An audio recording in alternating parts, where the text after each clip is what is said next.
அதாவது உள் பக்கமா கதவு பாத்ரூம் கூட்டிட்டு தான் பாத்ரூம் போயிட்டு இருக்காங்க. சரிங்களா? அதாவது உடச்சிருந்துருக்காங்க. ரத்தம் எப்படி இப்படி இருந்துச்சு? எலும்பு ஃபுல்லா, கண்ணு ஃபுல்லா எலும்பு.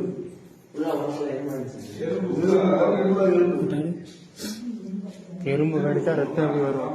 இறந்து போனவங்க மேல ரத்தம் எப்படி வரும்? கடிச்சதுக்கு உடஞ்சிருக்கு ரத்தம்.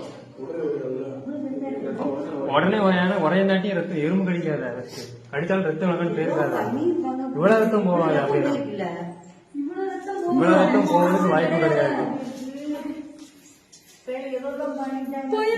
பண்ணிருக்காங்க.